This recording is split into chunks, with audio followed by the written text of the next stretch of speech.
Well, good night, people. Finally, we are here with the review of chapter 1502 of Hajime no Ippo. This chapter has been very controversial in the community, and I must admit that it took me more than usual to sit down to record the review and think exactly what I want to say. So most likely, this video will not be enough to express everything I feel and think at this moment, but I will do my best. Now then, let's begin. The chapter begins exactly where we left off, with Takeshi Sendo frenetically hitting Ricardo Martinez's guard, with the narrator saying the following. Despite having fallen to the canvas twice, Sendo refuses to surrender to Ricardo. Will his fists remain alive? He asked. Being this the round 1502, the rules of the World Boxing Association, being able to see Ricardo blocking the blow with various marks of Sendo's knuckles on his right arm. That definitely hurts. The crowd was very excited. They only asked Sendo to land a blow. Just with one blow, he was going to be able to turn the situation around. Just one blow was enough. Traveling to the hospital, where the teacher tried to comfort the grandmother, telling her that Takeshi was giving his best, but with an insecure voice, a trembling voice that in truth to the grandmother was indifferent. We know the woman is very wise, and she was watching her grandson carefully, and in my opinion, just the expression of the grandmother already tells us that Sendo is not like always.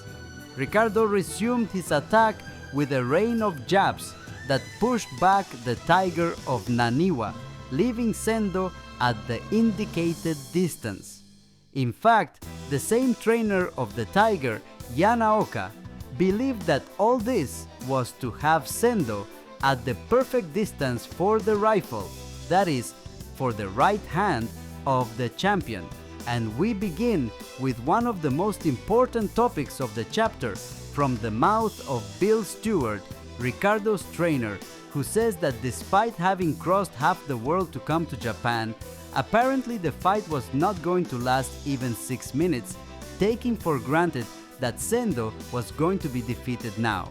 And let's be honest, that seemed to be the case. Ricardo's jabs are so powerful that they made Sendo's guard tremble and made him retreat brutally.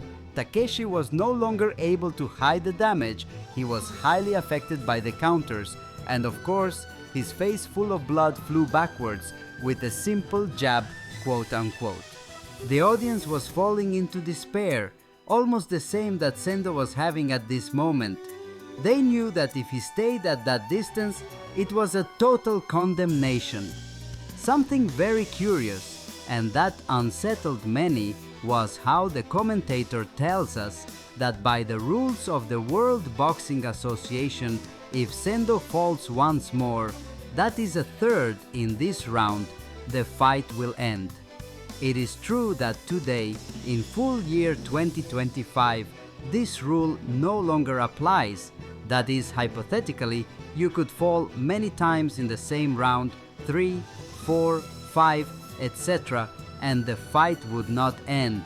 But that was very different in the year 2001, the year in which we are right now in the manga, and that is why this rule applies. Sendo receives another huge jab and begins to think the following. What the hell do I do now? Grandma, this man is very strong, while he has a very sad face, very desperate. Ricardo was able to corner Sendo against the ropes. The challenger could no longer fall more. Even his own crowd recognized that this was not good at all, that he was fried, that he was lost. Sendo kept getting very restless, asking himself, what do I do now? What am I supposed to do? Entering into absolute despair, throwing himself directly to give a blow without any logic, exactly what Ricardo Martinez was waiting for, with the king of counters Miyata recognizing it was a bad choice, and even Takamura made a grimace, which made it clear enough, seeing another shot with this rifle, another huge right counter that lands cleanly on Sendo, throwing him backwards with a face full of blood, bouncing on the ropes. The challenger was collapsing, it was going to end, and just as the commentator says, the fight was over. Even Takamura had given up. He closed his eyes and lowered his gaze. But no, Sendo at the last minute managed to hold onto the rope. Just at the moment, the bell rang for the end of the second round. Even Ricardo's second was shocked. That third counter had been perfect. Of all those Ricardo had launched, it was the best he had landed, while Sendo returned to his corner. In the corner of the locals, the challengers of Naniwa, we can see Sendo very depressed, while his grandmother sees him from the hospital thinking of little Takeshi. I can't. This is far from being a fight. My fists can't reach him. It's not that it's 1 in 100, it's that it's not even 1 in a million. I thought I had finally made it when I became the world #1, thought Sendo. Imagining himself as a little tiger in front of a pillar, a summit where Ricardo is, while he finishes his thought with, "Is the difference that big? I'm sorry, Grandma, there's nothing I can do," thinks Sendo, surrendering completely. Basically, he assumed his defeat. His trainer Yanaoka made a gesture with his fingers, making a very simple image. "What does this remind you of?" he asked Sendo, who said, "Of the Osaka Tower." "Good, your genius is intact, you can do it," without Sendo or Hoshi understanding what that means.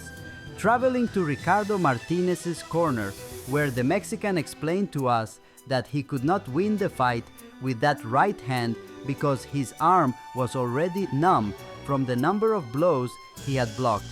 He was even glad that it had not broken his arm, while his second placed eyes on the affected area.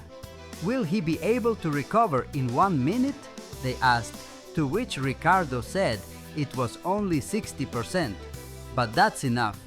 Even Bill, his second, said yes, that would be fine. After all, his rival is about to break both physically and mentally. Ending the scene with a very harsh thought from Ricardo. "What a shame, I had faith in you." Seeing how the third round was about to begin, seeing Sendo hunched, protecting himself. "He is no longer a tiger, he is less than a cat," said Takamura with disdain in his gaze, seeing a scared Sendo, who had not only lost his look full of life, but also his characteristic hairstyle, looking like an abandoned cat in the middle of the rain that is only waiting for the end. And that was this week's chapter. I really don't understand at all what Morikawa is waiting to do with Sendo at this point. And at this point I think it's irrelevant, because what most expect, so that the fight does not end up being something so boring and surprising, is that Ricardo Martinez ends up, because of the amount, the damage he is receiving in his right arm, perhaps to the point of being able to disable it completely and force him to fight only with the left, a clear disadvantage. Because even if Sendo manages to come back well, quote unquote, in the fight, I think it would no longer make any sense. After all, Sendo will already be nerfed by the accumulated damage. He did not fight with his real personality. He is not giving everything he could really give. This fight feels disappointing to me. I doubt that it can fulfill, whatever happens, the expectations I had before it began. At this moment, I feel that it is a great disappointment that I really think I don't have much more to comment on. I would only like to see what happens in the next chapter. If something else occurs to me to say specifically, or another way to express my feelings, maybe I'll do it in another video on the weekend. But truly, now that I have spent practically 48 hours since I read the chapter, I don't know, people, the only thing I feel is that disappointment. Because I don't know what Morikawa is planning. I really don't understand it. Good night, champ.